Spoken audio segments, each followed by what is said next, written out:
Bismillahirrahmanirrahim. Assalamualaikum warahmatullahi wabarakatuh. Subhanallah walhamdulillah. Wassalatu wassalamu ala rasulillah Sayyidina wa maulana Muhammad ibni Abdillah wa ala alihi wa sahbihi wa mawalah wa la hawla wa la quwwata illa billahil aliyyil azim.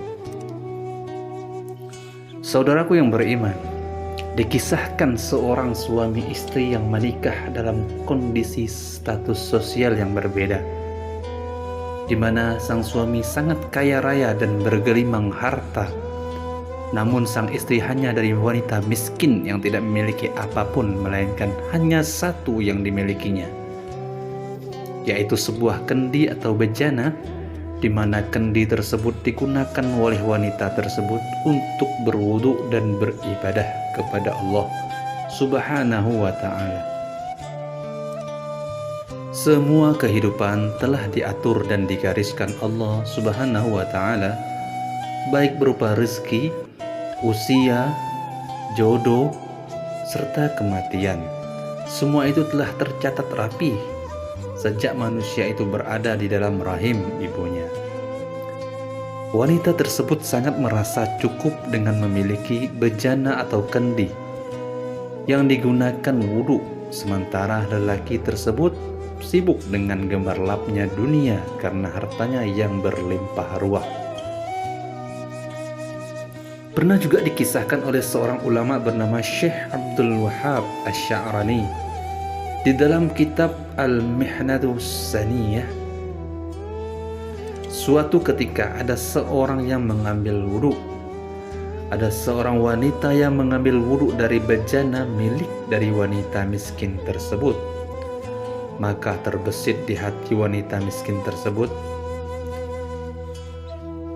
Di dalam hatinya ia berkata, bagaimana jika air dalam bejana tersebut habis? Tentu susah baginya untuk berwudu, untuk mengerjakan sholat sunnah di malam hari. Sahabatku yang beriman, kadang yang tampak di depan mata tidaklah selalu benar dengan keadaan yang sesungguhnya. Hanya Allah lah yang maha tahu, baik yang zahir maupun yang batin pada diri manusia tersebut. Diceritakan setelah meninggal dunia dari kedua insan suami istri tersebut, di mana sang wanita yang ahli ibadah bahkan tidak memiliki harta melebihi bejana atau kendi yang digunakannya untuk berwudu, malah ia masuk ke dalam jurang neraka. Berbeda dengan suaminya, sang suami berlimpah harta, hidup dalam kemewahan, malah masuk ke dalam surga yang penuh dengan kenikmatan. Apa yang terjadi di antara mereka?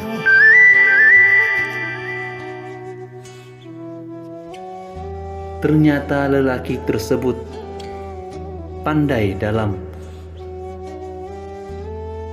mengendalikan hartanya, bahkan ia zuhud dalam dunia. Harta yang dimiliki tidaklah menggoyahkan dirinya untuk merakusi atau memiliki duniawi yang tak membuatnya larut dalam cinta dunia. Bahkan harta tersebut dimanfaatkannya untuk mengambil keridhaan Allah. Ia dermakan pada orang-orang yang membutuhkan harta tersebut, sedangkan ia hanya mengambil sebatas yang diperlukan. Ia benar-benar menggunakan harta tersebut untuk bekal kampung akhiratnya.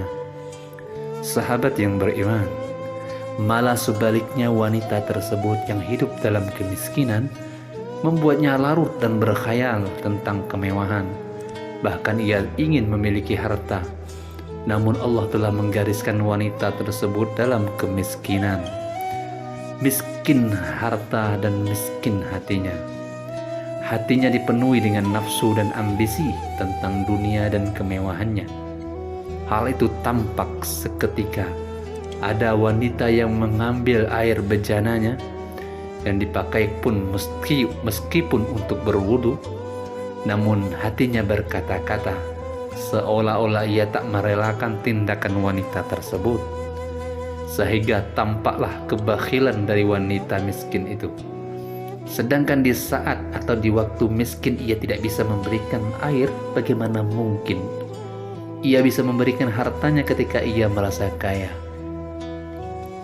Jelas sekali perilaku wanita tersebut adalah bakhil yang sangat dimurkai oleh Allah Subhanahu wa Ta'ala. Kemiskinan yang dialaminya adalah tuntutan keadaan, bukanlah kezuhudan terhadap dunia. Sedangkan pengertian zuhud itu tersendiri adalah menghindari daripada cinta terhadap dunia, namun bukan berarti menghilangkan dunia dari matanya. Memiliki harta bukanlah suatu celaan bagi muslim-muslimah, sebagaimana sahabat-sahabat Rasulullah yang juga banyak kaya raya, namun termasuk 10 dari golongan ahli syurga. Hal itu dikarenakan harta digunakan kepada jalan Allah, diletakkan di atas tangan tanpa sedikit pun menyimpannya di dalam hati. Bahkan juga sebaliknya, cinta dunia tak selalu dianalogikan dengan harta kekayaan, namun kecondongan hati terhadap ambisi duniawi, sehingga ia melupakan tanggung jawabnya atas apa yang telah Allah perintahkan kepadanya. Hal itu menjadikan manusia tersebut menggantungkan dirinya kepada harta, tak lagi kepada zat yang maha memiliki segalanya. Saudaraku yang beriman, semoga aku dan kalian dirahmati Allah, dijauhkan sifat kikir dan bakhil tersebut. Berikut ini telah kami kutip beberapa dari penyakit hati yang harus kita hindarkan sebelum penyakit tersebut kita bawa ke dalam liang kubur.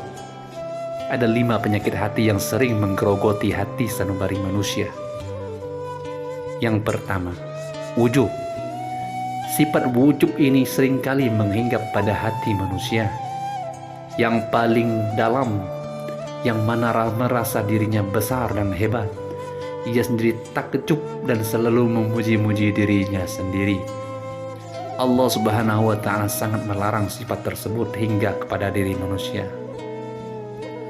Hal itu karena manusia hanya dipinjami bukan memiliki. Apa yang dikaruniai Allah patut disyukuri, bukan sebaliknya menjadikan diri menjadi tinggi hati. Sebagaimana Rasulullah pernah bersabda, 3 hal yang membawa kepada jurang kebinasaan. Yang pertama-tama, serta kikir yang selalu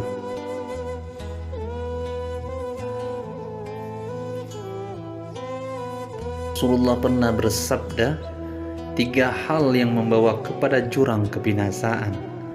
Yang pertama ialah kikir, dan yang kedua mengikuti hawa nafsu, sebagaimana hawa nafsu tersebut selalu mengajak kepada tindak keburukan.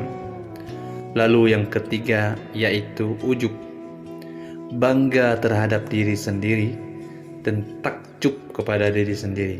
Hadis riwayat Abdul Razak. Yang kedua yaitu sifat sombong.